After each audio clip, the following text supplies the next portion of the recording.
A few years ago, there was a talk at one of the atheist conferences by a man. His talk was called "Don't Be a Dick," and he produced what he thought was an absolute slam dunk argument. He said, "How many of you in the audience, if somebody called you an idiot, would change your mind?"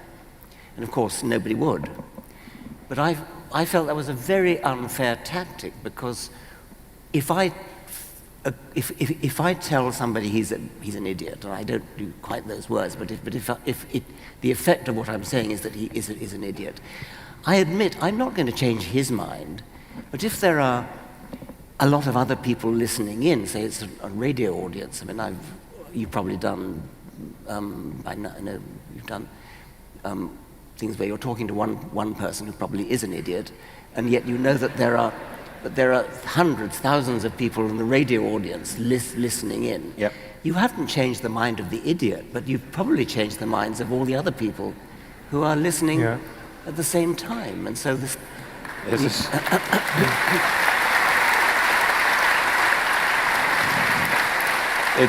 It's precisely the situation that I deal with both on the atheist experience and off. I'm not necessarily trying to change the caller's mind, although I'm happy for that to happen. I'm having the conversation for all the people out there who agree, who would have used those same arguments. Because we know that on some occasions, if you can be shown to be wrong, people will sometimes double down, especially if they've made a public profession on behalf of something. This just becomes flat denial. But we also know that through, I don't want to go down the mirror neuron route, because you'll probably correct me, but at least with respect to empathy, if you see someone presenting your arguments and they are humiliating themselves, not just, I'm not necessarily humiliating, they're humiliating themselves, this affects that individual who's watching in a way almost as if it had happened to them, and that yet they have the safety of not having been in public humiliated. Yeah, I might be wired differently here, but I have a different reaction to being called an idiot. If there's I don't think you're ever called an idiot. So. No. I mean, well, virtually so. If I guess the source is relevant, but if the source is someone who you find credible on other topics, and that source tells you you're wrong on topic X, that becomes very interesting to me. If Steve Pinker calls me an idiot, I'm very interested, and the offense really has nothing to do with it at that point. So it's more of a sourcing issue, because the people who tend to call you an idiot are usually disconfirm their authority. When I was an undergraduate, I read The Phenomenon of Man by Pierre Teilhard de Chardin, and I was completely taken in by it. I thought it was wonderful.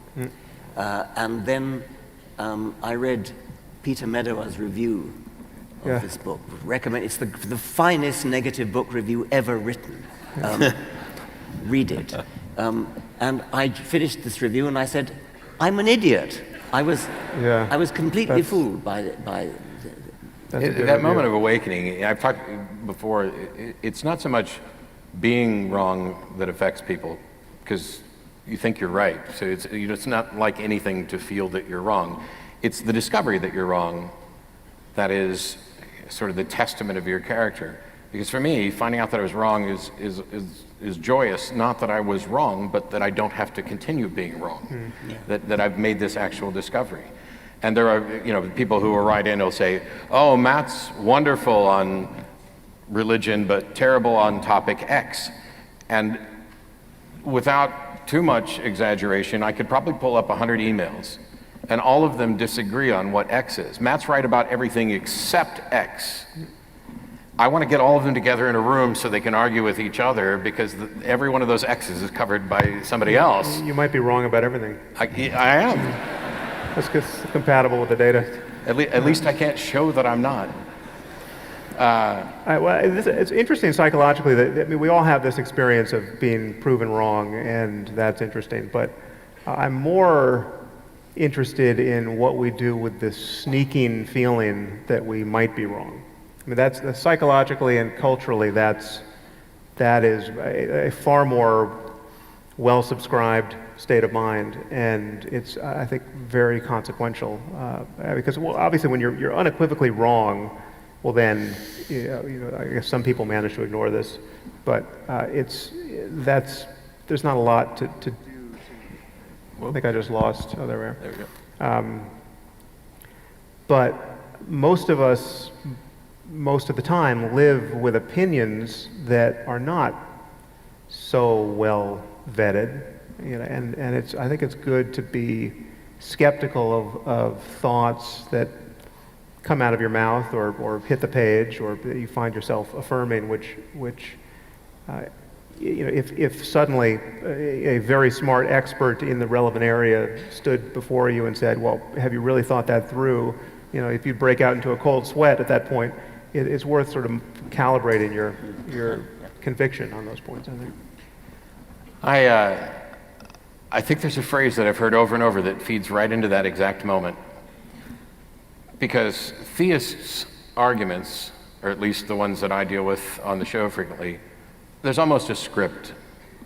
And my job or my goal most of the time is to get them off the script, because I care more about getting them to think about it rather than parroting what they heard from some apologist. And when you start getting them off the script, seems to me the most common reaction to that, which may be them mulling over the possibility that they could be wrong, is to just say, oh, that was a trick question. There's a defense mechanism there, as if I'm not even sure what a trick question is. I asked you, okay, please explain what you believe and why. What was tricky about that? And yet this seems to be perhaps a defense mechanism that creeps in at those times. I don't know how many others, how many more defense mechanisms like that we might find, but I'm constantly looking for ways to combat them, constantly looking for ways to have a better discussion.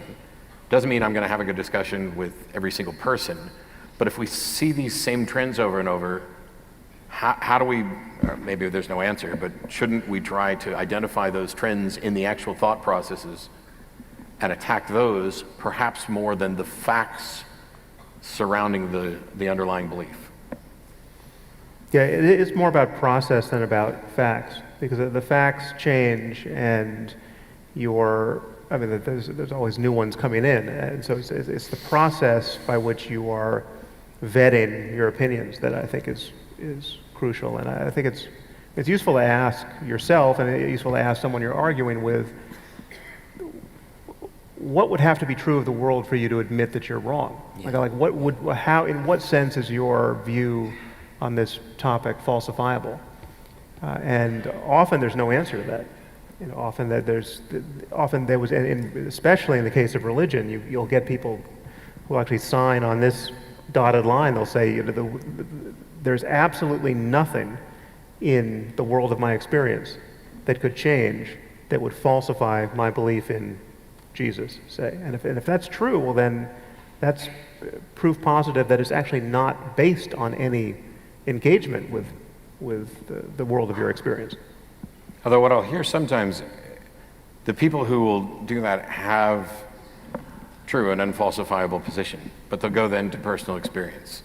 For example, Ray Comfort will tell you there's no way you could prove to him that Jesus doesn't exist because he's as real to Ray as his wife. And even when I tried to point out, you can introduce me to your wife and I can meet her and talk to her, right? You can't do that.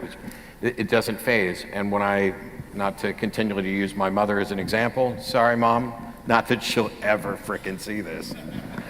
But she will say she doesn't care about the Bible. She doesn't, she does, but she doesn't care if you can point out problems with it. Doesn't care about philosophical arguments. Doesn't care about the logical arguments. She sees Jesus working in her life every day. And even if I were to try to go down the route of, I'm willing to accept that you have experiences that you are claiming and attributing to Jesus, I just wonder what the justification is for that. That has no impact on her. It may be me, that I should never have these conversations with my mom. But that's the path that it often goes down when they start seeing this doubt mechanism coming in of, oh no, it couldn't be true because of this experience that I have. As skeptics, as critical thinkers, I don't know, in much the same way that I talked about perhaps not addressing the facts as much as the mechanisms, I think there's a value for a campaign to teach people to stop being so confident about their interpretation of their personal experiences. Because all of us seem to be an argument from ignorance. I experience this, I have no explanation for it, therefore it must be God, or therefore it's a ghost, or therefore this pill worked, or this whatever worked. Yeah, well, yeah.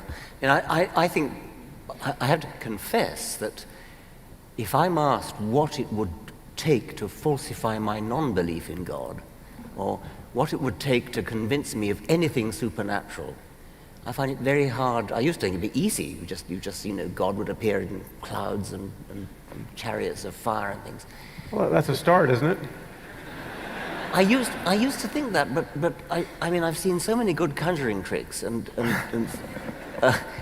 where you absolutely swear blind it's supernatural, and yet we know it's a trick.